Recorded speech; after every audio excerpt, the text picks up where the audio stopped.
ومن أحسن قولا ممن دعا إلى الله. بسم اللہ الرحمن الرحیم نحمده ونصلی علی رسولہ الکریم الحمد للہ۔ خلاصہ مضامین قرآن کے اعتبار سے ہمارے درس ہو رہے ہیں۔ آج انشاءاللہ یہاں سے آیت نمبر 112 سے سٹارٹ ہوگا۔ سورہ ہود کی آیت نمبر 112 ہے۔ اس میں جو پچھلی کل ہم نے ساری قوموں کے واقعات پڑھے تھے، قوم شعیب اور قوم صالح، قوم ہود، ان سب کے جو واقعات پڑھے تھے، ان سب کا جو نچوڑ اور خلاصہ نکلتا ہے وہ ان کچھ آیات میں نکلتا ہے۔ یعنی تمام قوموں کو جو اللہ نے امور اور ان کے جو اللہ نے احکامات ان پر جاری فرمائے تھے، جن چیزوں کے احکامات ان کو کہے تھے اور کرنے کے لیے کہا گیا تھا، تو جن امور پر یہ واقعات مرتب تھے، ان میں سے کچھ خلاصے کے طور پہ انہی آیات کے اندر آخر میں اللہ رب العزت نے تکرار فرمائیے، یعنی ریویژن کیا ہے کہ جتنے پیچھے واقعات ہم نے بیان کیے ہیں، سب کے اندر کیا خلاصہ تھا اور اس سے سبق کیا حاصل ہوتا ہے، مین پوائنٹ کیا ہیں، تو اس کو اللہ نے آخر میں کچھ آیات کے اندر ذکر فرمایا۔ ان میں سے سب سے ایک پہلے نمبر پہ جو ہے وہ، آپ کو جس کام کا حکم دیا گیا ہے آپ اس کام پر استقامت کے ساتھ قائم رہیں۔ تو یہ اللہ کے نبی صلی اللہ علیہ وسلم کو بھی حکم ہے اور امت کو بھی، کہ اللہ کی طرف سے جو کام دیا گیا ہے دین کا انسان کو، اس پر استقامت کے ساتھ، یعنی جب ایمان لے کر آ گئے، کلمہ پڑھ لیا، تو اب استقامت کے ساتھ اس پر قائم رہے۔ فاستقم کما امرتا، جس چیز کا حکم دیا گیا ہے اس پر قائم رہے استقامت کے ساتھ۔ ومن تاب معک، اور جو آپ کے اتباع، ومن تاب معک، اور جنہوں نے توبہ بھی کی ہے وہ بھی۔ ولا تطغوا،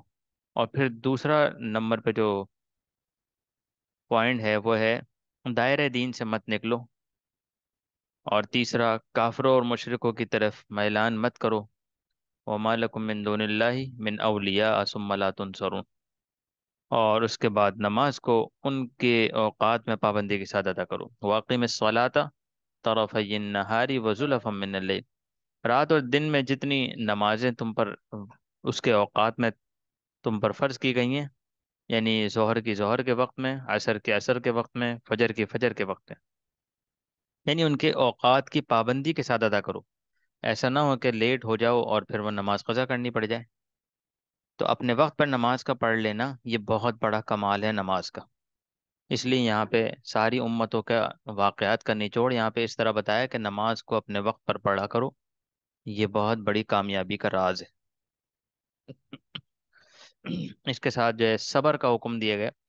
وَاصْبِرْ فَإِنَّ اللَّهَ لَا يُضِيعُ أَجْرَ الْمُحْسِنِينَ۔ یہاں پہ یہ صورت کے اندر یہ آخر میں خلاصے کے طور پہ بیان کیا گیا تھا، اور اب سورہ یوسف شروع ہو رہی ہے، اور سورہ یوسف کے اندر اللہ رب العزت نے اہم مضامین کو بیان فرمایا ہے۔ اور سورہ یوسف، یوسف اس کا نام اس لیے بھی ہے سورت کا کہ اس کے اندر یوسف علیہ الصلاۃ والسلام کا واقعہ مذکور ہے، اور ان کے بھائیوں کا واقعہ مذکور ہے۔ س- سورہ یوسف کا جو ہے پس منظر یہ ہے کہ قرآن کے اندر واقعات کی تکرار ہوئی ہے، یعنی موسیٰ علیہ الصلاۃ والسلام کا واقعہ کئی سپاروں میں اور کئی آیات میں جا کر بیان ہوا ہے۔ یعنی اس کا کچھ حصہ سورہ بقرہ میں ہے، پہلے پارے میں، تو کچھ حصہ جو ہے وہ تیسرے پارے میں، اسی طرح کچھ حصہ آگے، لیکن واقعہ یوسف میں تکرار نہیں ہے۔ تو یہ واقعہ یوسف علیہ السلام کے واقعے میں تکرار نہیں ہے، واقعہ اول سے آخر تک پورا کا پورا سورہ یوسف ہی میں مذکور ہے۔ دوسری صورتوں میں حضرت یوسف علیہ السلام کا نام تو آیا ہے، لیکن ان کے واقعہ کا کوئی چھوٹے سے چھوٹا حصہ بھی کسی دوسری صورت میں مذکور نہیں ہے۔ تو معلوم ہوا کہ دوسری صورتوں میں واقعہ تو آیا، نام تو یوسف علیہ السلام کا مل جائے گا قرآن میں اور دوسری صورتوں کے اندر یا سپاروں کے اندر، اجزاء کے اندر، لیکن اس سے واقعہ کوئی مذکور نہیں ہوگا، اور یہ مثال دی گئی ہوگی ان کے نام کے ساتھ، یوسف علیہ السلام کے نام کے ساتھ، اس طرح کا واقعہ پیش آیا ہوگا۔ اسی طرح قرآن کے قصوں کا کوئی مقابلہ نہیں۔ اہل علم نے کہا ہے کہ مخالفین نہ تو قرآن کے یعنی تکرار والے قصوں کا مقابلہ کر سکتے ہیں، اور نہ ہی غیر تکرار والے قصوں کا۔ پھر یہ واقعہ یوسف کے اندر اللہ رب العزت نے خوبصورت انداز میں فرمایا ہے، نحن نقص علیک احسن القصص۔ تو یوسف علیہ السلام کے قصے کو خود قرآن نے احسن القصص قرار دیا ہے، یعنی سارے قصوں میں سب سے بہترین قصہ، کیونکہ اس قصے میں جتنی عبرتیں اور نصیحتیں پائی جاتی ہیں وہ شاید ہی کسی دوسرے قصے میں پائی جاتی ہیں۔ اس قصے کے اندر اتنی جامعیت ہے کہ اس میں سب کچھ شامل ہے، یعنی واقعی یوسف کی جامعیت کا اندازہ اس سے لگائیے کہ اس میں دین بھی ہے، دنیا بھی ہے، توحید فقہ بھی ہے، اور سیرت سوانح بھی ہے، خوابوں کی تعبیر بھی ہے، سیاست حکومت بھی ہے، انسانی نفسیات بھی ہیں، اور معاشی خوشحالی کی تدبیریں بھی ہیں،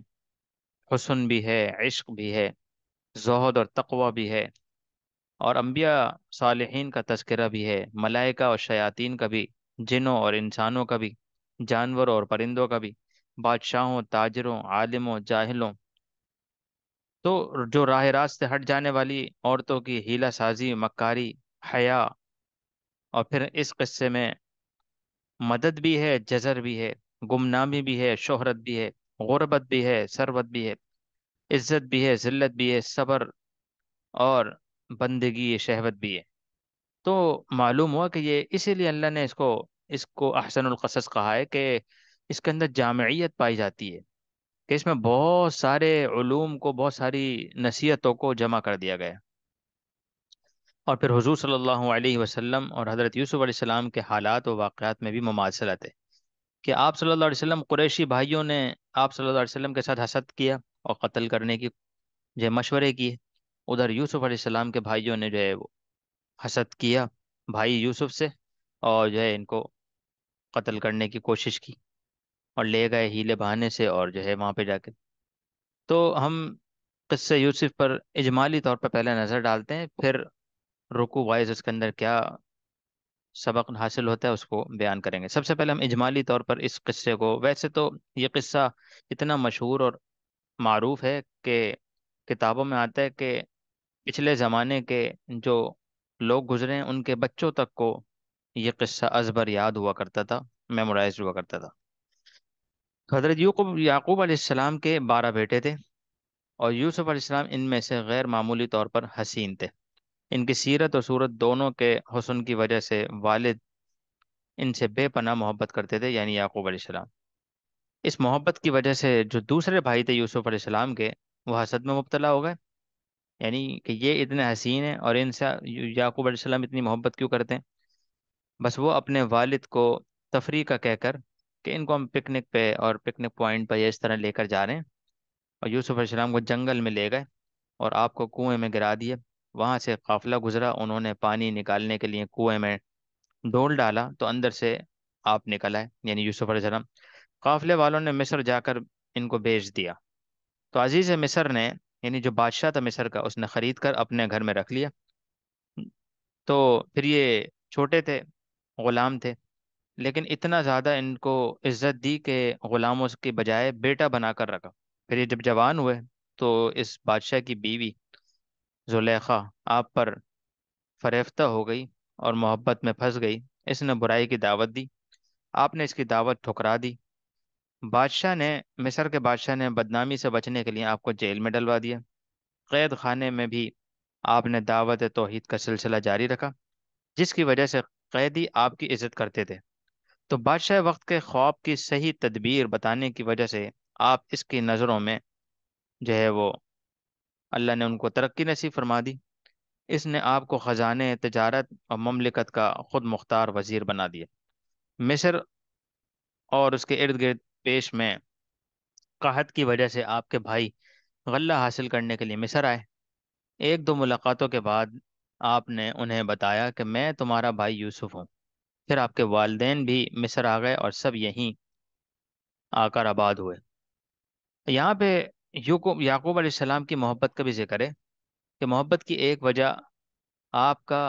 اور آپ کے بھائی بنیامین کا سب سے چھوٹا ہونا بھی تھا، جبکہ دونوں کی والدہ بھی انتقال کر چکی تھی۔ یہاں پہ ایک بڑی عجیب نقطہ بیان کیا گیا ہے کہ حضرت حسن رضی اللہ عنہ کی صاحبزادی سے ایک سوال، یعنی چھوٹے بچے سے محبت انسان کی فطرت ہے، تو حسن رضی اللہ عنہ کی بیٹی سے سوال کیا گیا کہ آپ کو اپنے بچوں میں سب سے زیادہ کس سے محبت ہے؟ انہوں نے جواب، بہت ہی خوبصورت جواب دیا ہے، جو بہت چھوٹا سا ہے لیکن بہت جامع ہے، اور جواب یہ دیا کہ چھوٹے سے بچے سے محبت ہے جب تک کہ وہ بڑا نہ ہو جائے، اور غائب سے جب تک کہ وہ واپس نہ آ جائے، یعنی غائب سے مراد کہ کوئی بیٹا یا کوئی اولاد میری سفر پہ گئی ہوئی ہو، میری آنکھوں سے اوجھل ہو، تو جب تک وہ واپس نہ آ جائے جب تک اس سے محبت ہے، اور بیمار سے جب تک کہ وہ تندرست نہ ہو جائے۔ تو معلوم ہوا کہ جب بچہ کسی کا بھی بیمار ہو، یا گھر میں نہ ہو، کہیں گیا وہ سفر پر، یا پھر وہ چھوٹا ہو، تو جب تک اس سے محبت ہوتی ہے، زیادہ ہوتی ہے، اور جیسے جیسے وہ بڑا ہوتا جاتا ہے، جیسے جیسے سامنے رہتا ہے، جیسے جیسے تندرست رہتا ہے، تو اس سے محبت نہیں ہوتی۔ تو یہاں پر اس بات کو ذکر کیا گیا ہے، یہ تو اجمالی طور پر اور مختصر انداز میں اس قصے کو بیان کیا گیا ہے۔ اب ہم اس کے تھوڑی سی تفصیل اور قرآنی آیات کے اندر اس قصے کو کس طرح ہم نوٹ کریں گے۔ جیسے پہلے یہ بیان ہو چکا ہے کہ ہم یہاں پہ مضامین قرآن پڑھ رہے ہیں، کہ ہمیں قرآن کی آیتوں پر نشان لگا کے پتہ چلتا جائے کہ اس آیت کا ہماری طرف کیا پیغام ہے۔ ویسے تو ہم قصے سنتے رہتے ہیں، اور قصوں کی حقیقت قرآن کے ساتھ کتنی ہے، کون کون سے الفاظ قصوں کے قرآن کے ساتھ جڑے ہوئے ہیں، اور کون سے قصے حدیثوں سے اور تاریخ کے ساتھ جڑے ہوئے ہیں۔ تو قصہ یوسف کے اندر مفسرین نے لکھا ہے کہ 15 احوال بیان ہوئے ہیں، 15 قسم کے حالات اس قصے نے اور اس سورہ یوسف نے بیان کیے ہیں، اور ہر حال کچھ آیتوں کے بعد دوسرا حال شروع ہو جائے گا، تو ہم حال بحال اس کو شروع کریں گے۔ خلاصہ، حال نمبر 1، اس کے اندر خواب کی تعبیر کا بیان ہے، کہ خواب کی تکوین کس طرف ہے، جس طرح شروع کی آیتوں میں ہی بیان ہوا ہے، انا انزلناه قرآنا عربیا لعلکم تعقلون نحن نقص علیک، اور پھر آگے اذ قال یوسف لأبیہ یا ابت انی رأیت احد عشر کوکبا۔ اب وہ خواب بیان کر رہے ہیں، تو انی رأیت احد عشر کوکبا والشمس والقمر رأیتم لی ساجدین، یوسف علیہ السلام نے خواب دیکھا کہ میں نے ابا جان، میں نے خواب دیکھا ہے، احد عشر کوکبا، کہ 11 ستارے ہیں، والشمس، اور چاند، سورج، والقمر، اور چاند، رأیتہم لی ساجدین، یہ سارے کے سارے مجھے سجدہ کر رہے ہیں۔ اب یوسف علیہ السلام کو یعقوب علیہ السلام نے ان کے والد نے بڑی حکمت کی بات بتائی کہ لا تقصص رؤیاک علی اخوتک، کہ تم یہ جو قصہ ہے، یہ خواب ہے، اپنے بھائیوں کے سامنے بیان نہیں کرنا، فیکیدوا لک کیدا، وہ تم سے پھر اس سے کوئی حسد نہ کرنے لگ جائیں، ان الشیطان للانسان عدو مبین، یعنی وہ کہیں سے اس کی خواب کی تعبیر پوچھ لیں اور اس سے یہ معلوم ہو کہ تم بڑے افضل ہو ان میں، تو وہ تم سے جو ہے وہ اور زیادہ حسد کرنے لگیں گے۔ شیطان بڑا انسان کا دشمن ہے، تو اس لیے انہوں نے ان کو حکمت کے طور پہ بتایا۔ تو یوسف علیہ السلام کے 6 امتحان ہیں، یعنی کل 12 امتحان ہوئے ہیں اس پورے قصے کے اندر۔ یوسف علیہ السلام کی زندگی میں 12 امتحان آئے ہیں، تو اس میں سے 6 امتحان یہ ہیں: صبر کا امتحان، کنویں میں ڈالے گئے مگر صبر کیے، پھر امانت کا امتحان، فراست کا امتحان، استقامت کا امتحان، حلم کا امتحان، تواضع کا امتحان۔ تو آپ نے ستاروں کو سجدہ کرتے ہوئے دیکھا، جس میں اشارہ اس طرف تھا کہ لیل و نہار، دن اور رات، یعنی تکوین آپ کی طرف رجوع کرے گی، یعنی یہ دن اور رات میری ترقی کے اندر ذریعہ بنے گی، یعنی آنے والے دن میری ترقی کے لیے بنیں گے۔ تو اسی لیے والد صاحب نے کہا کہ اگر تم نے بھائیوں کو بتا دیا اور انہیں پتہ چل گیا کہ آنے والا زمانہ پھر تمہاری طرف رجوع کر رہا ہے، تمہیں ترقی کی طرف لے کے جا رہا ہے، تو لہذا یہ تمہارے لیے خطرے سے خالی نہیں ہے۔ اور پھر آگے آیت نمبر 10 سے 15 کے درمیان میں حال نمبر 2 بیان ہوا ہے، قال قائل منہم لا تقتلوا یوسف، یہ بھائیوں کی سازش، تو یہ صبر کا امتحان، بھائیوں کی سازش۔ تو ان کو ملنے والی وقتی کامیابی کا تذکرہ ہے کہ بھائی حضرت یوسف علیہ السلام کو اپنے ساتھ لے جانے میں کامیاب ہو گئے۔ انہوں نے والد سے کہا لا تقتلوا یوسف والقوه فی غیابت الجب۔ پہلے تو وہ والد کے سامنے پیشکش کی، تو والد پہلے مان نہیں رہے تھے۔ تو جس طرح یہ لقد کان فی یوسف و اخوته آیات للسائلین اذ قالوا لیوسف واخوه احب الی ابینا منا ونحن عصبہ ان ابانا لفی ضلال مبین۔ پہلے تو والد سے اجازت مانگی کہ اس کو ہمیں ہمارے ساتھ بھیج دیں، اور پھر ہم وہاں جا کے جب وہ کامیاب ہوگا، اس میں لے کر جانے میں کامیاب ہوگا یوسف علیہ السلام کو، تو آپس میں مشورہ کرنے لگے۔ تو ان میں سے ایک نے کہا کہ پہلے تو مشورہ ہوا کہ ان کو قتل کر دیا جائے۔ تو ان میں سے ایک نے کہا، شیطان نے ان کو بہکایا، اور ایک بھائی میں ان میں سے کہنے لگا کہ ان کو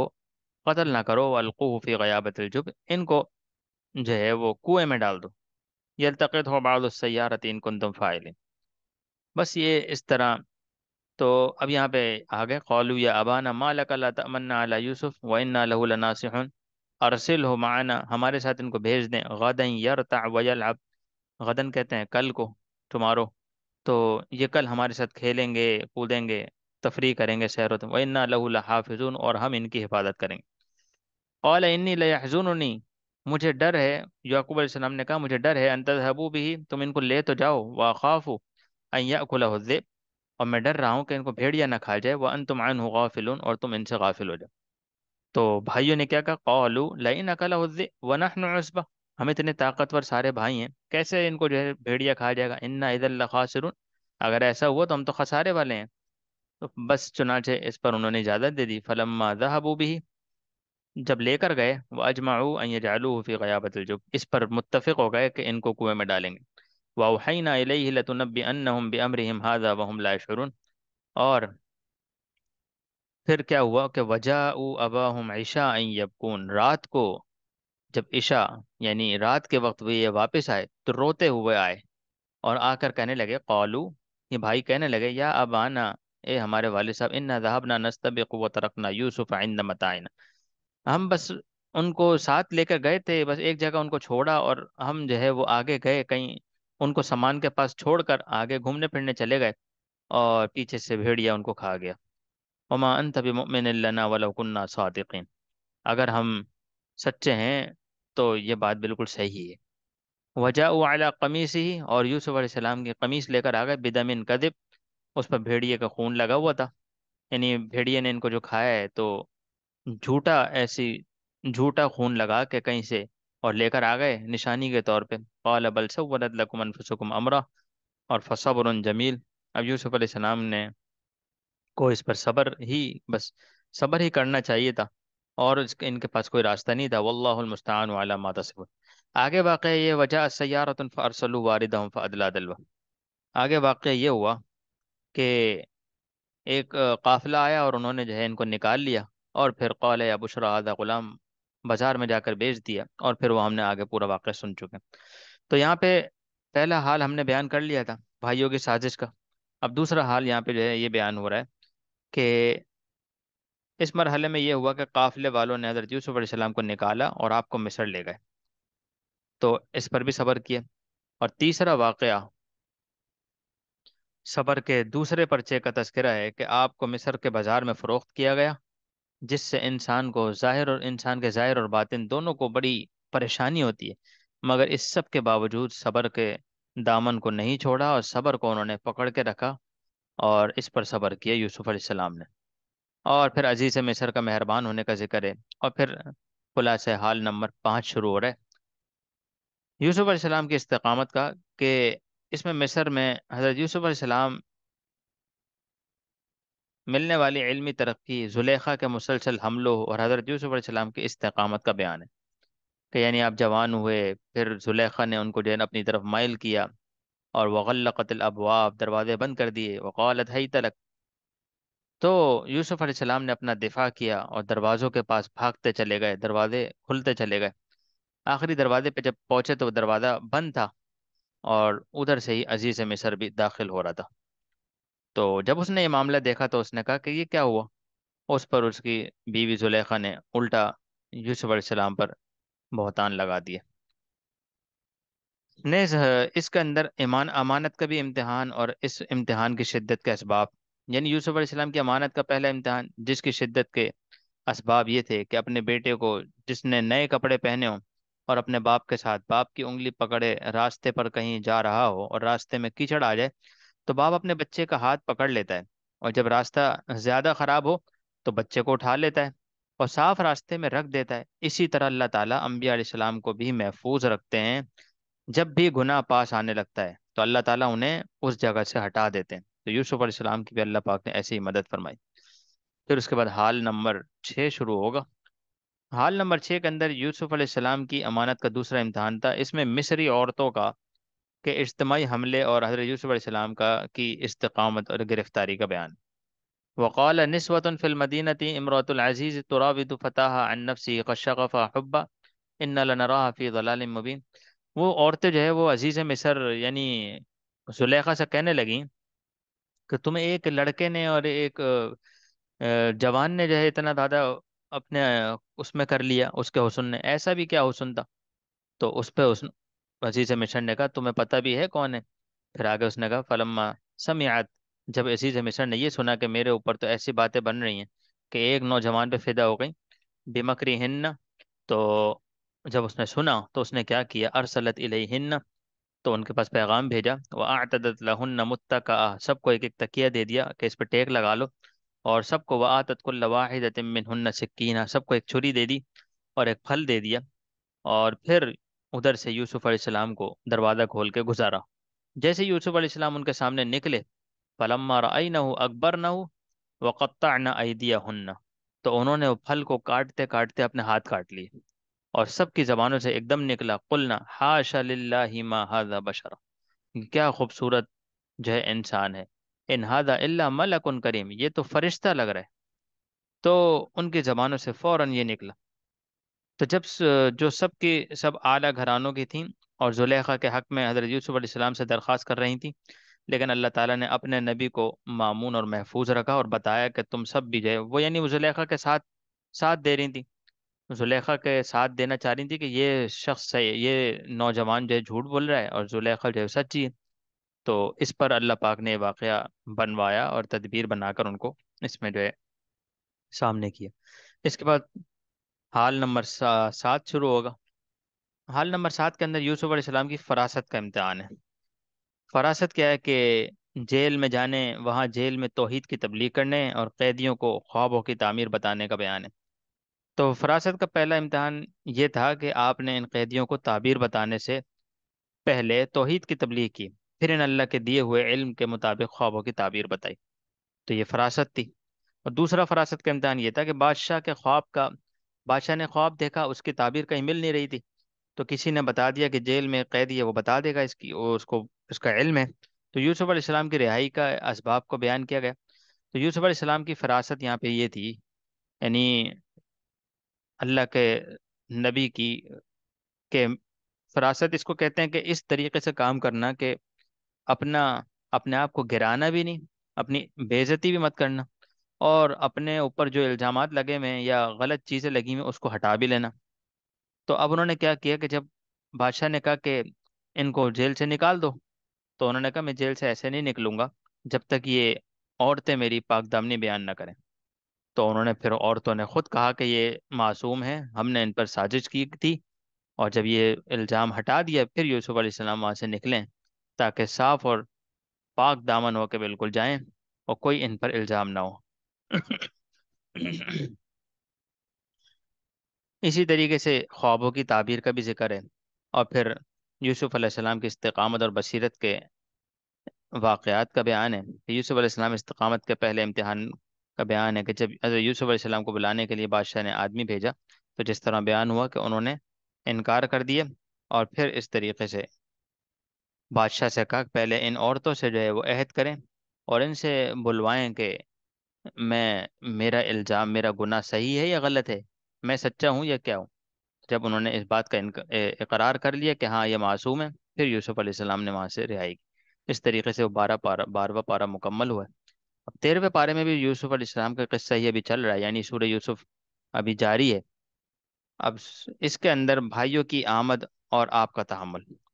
اب یہ یہاں تک واقعہ تو مکمل ہو گیا کہ آپ جیل چلے گئے، پہلے تو کنویں میں ڈال دیے گئے، پھر عزیز مصر نے خرید لیا تھا، پھر اس کے بعد جو ہے وہ الزام لگا، پھر جیل چلے گئے۔ اب وہاں سے آگے پھر جیل سے جب نکالے گئے تو جو پہلے بیان ہوا کہ فراست کے عورتوں سے اور دوسرے لوگوں سے جب اپنی پاک دامنی بیان کرا کے نکلے تو اس سے عزیز مصر کے دل کے اندر جگہ بن گئی، اور انہوں نے کہا کہ یہ بہت علم والے شخصیت ہیں اور بہت پاک دامن ہیں، لہذا انہی کو سارے خزانوں کی چابیاں دی جائیں اور انہی کو جو ہے بادشاہ بنا دیا گیا۔ اب وہاں پہ قحط آ گیا اس علاقے میں، تو ارد گرد کے دور دراز علاقوں سے بھی مصر کے اندر لوگ آنے لگے بادشاہ کے پاس اور غلہ لینے کے لیے۔ تو بھائیوں کی آمد اور آپ کا تحمل، اب آپ یوسف علیہ السلام بادشاہ کی کرسی پر بیٹھے ہیں، غلہ تقسیم کر رہے ہیں، اور وہی بھائی جنہوں نے آپ کو کنویں میں ڈالا تھا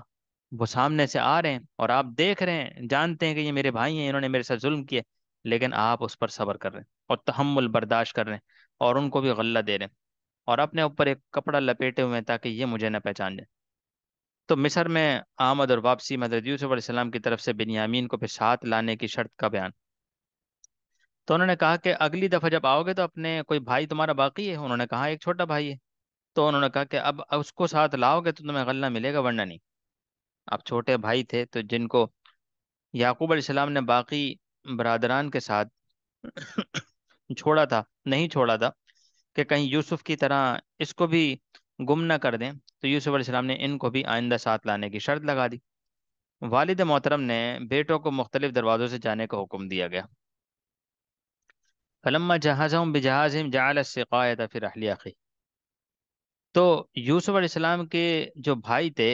وہ 4 مرتبہ ان کی آمد ہوئی اس غلہ لینے کے لیے۔ اس میں حضرت یوسف علیہ السلام کے حلم اور ان کا امتحان تھا کہ آیا انتقام لیتے ہیں یا نہیں۔ اب دیکھیے 4 مرتبہ وہ بھائی آئے، غلہ لے کر گئے، اور دوسری طرف یوسف علیہ السلام کے ان سے کوئی انتقام نہیں لیا کہ ابھی یہ میرے بھائی ہیں اور میں بادشاہ ہوں، چاہتے تو انتقام لے سکتے تھے۔ پھر والد محترم نے بیٹوں کو مختلف دروازوں سے داخل ہونے کی ترغیب دی۔ تو یہاں پہ وقال یا بنیا جو حکم دیا گیا، لا تدخلوا من باب واحد، ایک دروازے سے داخل نہیں ہونا۔ جہاں پہ غلہ تقسیم ہو رہا تھا مختلف دروازے تھے، تو ایک دروازے سے داخل نہیں ہونا، وادخلوا من ابواب متفرقہ، مختلف دروازوں سے داخل ہونا۔ تو اس کے اندر بتایا گیا ہے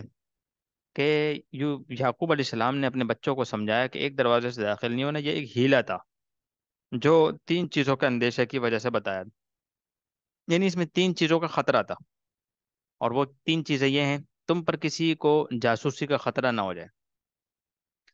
اور دوسرا تاکہ کوئی حسد نہ کرے، کہ حسد کیوں نہیں کرے کہ ماشاءاللہ قداور تھے، حسین تھے، اور تیسرا یہ تاکہ تمہیں نظر نہ لگے، کیونکہ سب حسین اور قداور تھے، ماشاءاللہ لمبے چوڑے تھے اور حسن والے تھے۔ تو اگر سارے کے سارے ایک ہی دروازے سے داخل ہوتے تو دیکھنے والوں کے آنکھوں کے اندر فوراً یہ ہوتا کہ ماشاءاللہ، کہ یہ ماشاءاللہ 10 اور 11 بھائی، لمبے چوڑے خوبصورت، کس کے بیٹے ہیں یہ سارے، تو نظر نہ لگ جائے۔ تو ان والد نے ایک دروازے سے داخل ہونے کے بجائے کہا کہ مختلف دروازوں سے داخل ہو۔ تو یہاں پہ ایک بات یہ بھی واضح ہوئی کہ نظر حقیقت ہے۔ انسان کو جب معلوم ہو، محسوس ہو کہ میری فلاں چیز سے مجھے نظر لگ سکتی ہے میرے اس کام کی وجہ سے، تو اس کام کے بعد اللہ کا شکر ادا کر لینا چاہیے، اور قرآنی آیات کو پڑھ کر اپنے اوپر دم کر لینا چاہیے، اور اس چیز کا احساس کر لینا چاہیے، اور جن کے سامنے اپنی صلاحیتوں کو استعمال کر رہے ہیں ان کے سامنے ماشاءاللہ کا لفظ بھی استعمال کر دینا چاہیے، تاکہ ان کی زبانوں سے بھی ماشاءاللہ نکل جائے۔ تو اس طرح جو ہے اور بھی جو تدبیریں انسان کو بہتر لگیں ان تدبیروں کو اختیار کرنا چاہیے، تاکہ انسان جو ہے وہ دنیا کے اندر اپنے آپ کو بچا کر رکھے ایسی چیزوں کے ساتھ۔ اس کے بعد چوری کا الزام کا ذکر ہے کہ دوسری مرتبہ جب وہ آئے اور یوسف علیہ السلام نے اپنے بھائی بنیامین کو روکنے کے لیے اختیار کی، تو وہ جو ایک تدبیر اختیار کی تھی جس میں وہ کامیاب بھی ہوئے، تدبیر یہ اختیار کی تھی کہ جب سب جانے لگے تو آپ نے اپنے بھائی بنیامین کے سامان میں بادشاہ کے خزانے والا جو ہے وہ ایک پیالہ یا پیمانہ جو ہے وہ رکھ دیا، پیمانہ رکھ دیا۔ تو بالآخر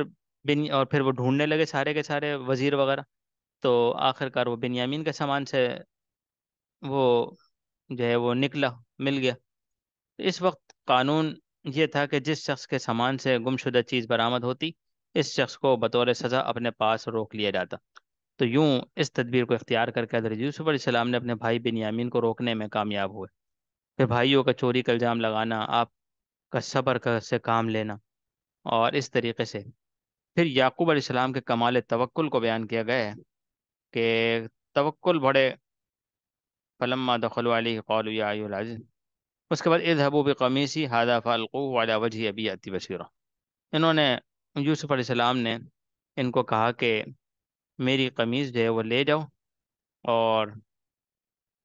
والد صاحب کے آنکھوں پر اس کو رکھ دو، انشاءاللہ ان کی جو بینائی ہے وہ واپس آ جائے گی۔ اس کا ذکر کیا گیا۔ اور پھر تیسری آمد حضرت یوسف علیہ السلام کو پہچاننا، تیسری مرتبہ جب یہ بھائی آئے تھے تو یوسف علیہ السلام کو پہچان گئے تھے، اور اس کی یہ حقیقت کھلی کہ یہ حضرت یوسف علیہ السلام ہیں، اور پھر اپنے کیے پر انتہائی نادم ہوئے وہ، لیکن ان کی بے بسی اور ندامت کو دیکھ کر ان پر مکمل اختیار ہونے کے باوجود یوسف علیہ السلام نے لا تثریب علیکم الیوم یغفر اللہ لکم وهو ارحم الراحمین کا تذکرہ کیا۔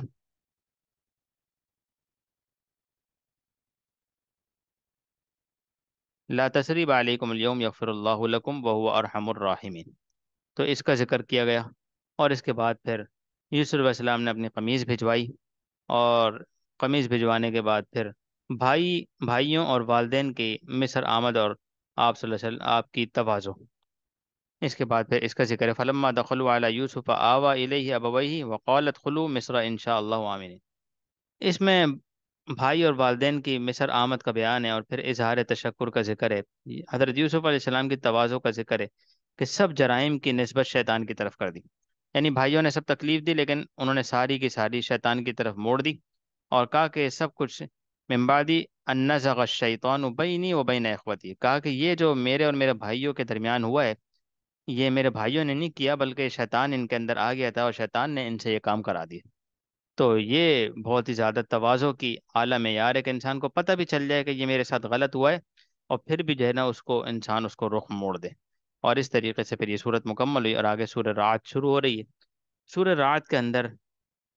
جو اہم مضامین ہیں وہ رکو نمبر 3 کے اندر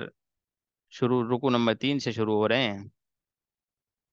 افمن یعلم سے اس کے اندر صاحب بصیرت کون اور عقل سے محروم کون، اس بات کا بیان کیا گیا ہے۔ احادیث کے اندر بھی آتا ہے الکیس من دان نفسہ وعمل لما بعد الموت، عقل مند وہ ہے جو موت سے پہلے موت کی تیاری کر لے، اور موت کے بعد والی آنے والی زندگی کے لیے کچھ عمل کر لے۔ اور والعاجز، بے وقوف شخص وہ ہے من اتبع نفسہ ہواہا، جو اپنی خواہشات پر زندگی گزارتا رہے، وتمنى علی اللہ الامانی، اور بس اس پر زندگی گزارے کہ کل کروں گا کل کروں گا، کل کے آسرے میں زندگی گزارے اور اپنی خواہشات کو پورا کرنے میں زندگی گزارے، تو وہ بے وقوف شخص ہے، اللہ کے نبی صلی اللہ علیہ وسلم نے فرمایا۔ اور اسی کا پورا مضمون، یعنی اصل بات تو یہاں پہ اس کا مضمون نبی صلی اللہ علیہ وسلم نے بیان فرمایا، اور اصل اس کا قرآن میں یہاں بیان ہو چکا کہ صاحب بصیرت کون اور عقل سے محروم کون۔ تو افمن یعلم انما انزل الیک من ربک الحق کمن هو اعمی، جو جانتا ہے اس کے اوپر جو اللہ کے نبی اللہ کی طرف سے حق اترا ہے، اور پھر وہ اس کو جو ہے نظر انداز کر دیتا ہے، تو اس کی مثال یہاں پہ بیان کی گئی ہے۔ اور اسی طریقے سے پھر الذین آمنوا وتطمئن قلوبهم بذکر اللہ الا بذکر اللہ تطمئن القلوب، یہاں پہ اس بات کا ذکر کیا گیا ہے جو ایمان والے ہوتے ہیں ان کے دلوں کو سکون ملتا ہے اللہ کے ذکر کے ساتھ۔ اور یہاں پہ بڑے اللہ والوں نے لکھا ہے کہ دلوں کو سکون مل ہی نہیں سکتا اللہ کے ذکر کے بغیر، یعنی دنیا کی ساری آسائشیں، ساری دوائیاں، ساری چیزیں جمع کر لی جائیں، مال و دولت، اور بہترین قسم کی جگہ، بہترین قسم کی جو ہے وہ آسائشیں اور رہائش اور ہر چیز انسان کے پاس ہو، لیکن اللہ کا ذکر نہ ہو، تو ایسا شخص دنیا کے اندر سے تو سکون کبھی حاصل نہیں کر سکتا۔ اگر کسی کو سکون حاصل ہو بھی جاتا ہے دنیا دار کو، تو وہ چند روز کا ہے، یہ دنیا تو ختم ہونی ہے، کل من علیہا فان، اس کو تو فنا ہے، سب ختم ہو جائے گا، آخرت تو ہمیشہ ہمیشہ کی ہے۔ تو اس لیے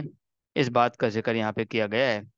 اور بڑے بڑے علماء نے، بڑے بڑے اللہ والوں نے اس آیت کے ذیل میں لکھا ہے کہ انسان کو سکون قلب، دل کا سکون مل ہی نہیں سکتا اللہ کے ذکر کے بغیر۔ اب بہت سے لوگ کہتے ہیں ہم تو بڑی سکون کی زندگی گزار رہے ہیں، تو اصل مسئلہ یہ ہے کہ جس کو، اس کی مثال اس طرح یوں لے لیں، ایک شخص گرمی کے اندر چل رہا ہو، سخت گرمی میں، پھر اس کو ٹھنڈا پانی پیش کیا جائے تو وہ ٹھنڈے پانی کی اہمیت بتائے گا، اس کو ٹھنڈے پانی کا مزہ آئے گا۔ اور ایک شخص بالکل برف باری میں کے اندر کھڑا ہو، برفانی علاقے کے اندر کھڑا ہو، اور ادھر اس کو ٹھنڈا پانی پیش کیا جائے تو وہ اس کو برا لگے گا، اس کی اہمیت اس کے نزدیک بالکل نہیں ہوگی۔ اسی طریقے سے جب تک ہم ذکر کریں گے نہیں، اور ذکر کی ہمیں لذت محسوس نہیں ہوگی، اور ذکر کی ہمیں یعنی ضرورت محسوس نہیں ہوگی، تو جب تک ہمیں بھی ذکر کا مزہ نہیں آئے گا اور ہمیں ذکر والا سکون حاصل نہیں ہوگا۔ تو انسان تھوڑا سا دنیا کا جو سکون حاصل کر لیتا ہے اور وہ یہ سمجھتا ہے مجھے تو سکون ہے، تو اصل سکون اس نے ابھی دیکھا ہی نہیں ہے۔ جب اللہ کا ذکر کا سکون ایک دفعہ دل میں آ جائے تو پھر کوئی رات ایسی نہیں گزرے گی انسان کے اوپر کہ وہ اللہ کے ذکر کے بغیر سو جائے، کوئی دن ایسا نہیں گزرے گا کہ وہ صبح جاب پر جائے لیکن اللہ کے ذکر کیے بغیر چلا جائے۔ تو اصل مسئلہ یہ ہے کہ ہمارے دلوں کے اندر ابھی تک اللہ کے ذکر کی وہ جو لطافت اور وہ جو ذائقہ ہے اور وہ جو ایک محسوس کرنے والی چیز ہے، فیلنگز ہیں، وہ ابھی تک ہمیں حاصل نہیں ہوئی۔ تو جب، اور وہ کیسے حاصل ہوں گی؟ جب ہم اس کی اسٹارٹنگ کر دیں کہ ہم 100 مرتبہ تیسرا کلمہ درود شریف استغفار صبح، اور 100 مرتبہ شام میں پڑھنے کا ورد شروع کر دیں۔ اب شروع میں جب ہم پڑھیں گے تو محسوس ہوگا کہ کچھ مزہ ہی نہیں آ رہا، تو اس کو جاری رکھیں، 15 دن، 20 دن، ایک مہینہ، اور پھر آپ دیکھیں کہ 1 سے 2 مہینے بعد آپ کے دل کے اندر جب اس نور کی، اس ذکر کے نور کی جگہ بن جائے گی، پھر یہ اسی طرح ہو جائے گا جس طرح ایک شوگر پیشنٹ کو شوگر کی دوائی نہ دی جائے تو اس کا جسم مچلنے لگتا ہے، بے چین ہونے لگتا ہے، بے چینی اور بے سکونی اس کے جسم میں آ جاتی ہے اور اس کو تکلیف ہونے لگتی ہے۔ اسی طریقے سے ہمارا جسم اور ہمارا دل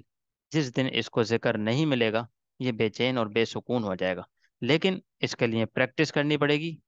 مشق کرنی پڑے گی، عادت بنانی پڑے گی، ایکسرسائز کرنی پڑے گی، کیونکہ ہمارا دل، اگر ہم ذکر نہیں کرتے ہیں تو ہمارا دل سخت ہو چکا ہے۔ اس کی مثال ایسی ہے جیسے سخت زمین، اس کے اوپر بیج پھینکیں گے تو بیج اس کے اندر سے کوئی درخت نہیں نکالے گا بلکہ بیکار پڑا رہے گا۔ لیکن پہلے اگر اس زمین کو نرم کریں گے اور پھر اس کے اندر بیج کو دبائیں گے، اب یہ درخت کی صورت میں نکلے گا، پھل دے گا اور بہت سے لوگ اس سے فائدہ اٹھائیں گے۔ تو اگر ہم اپنے دل کو بھی نرم کریں گے پہلے، یعنی شروع میں ذکر کریں گے، کوئی نہ مزہ آئے گا نہ کچھ ہوگا، لیکن اس کو نرم کریں گے، اس کے بعد جب وہ بالکل نرم ہو جائے گا، اس کے اندر تک ذکر کی حلاوت اور ذکر کے نور کی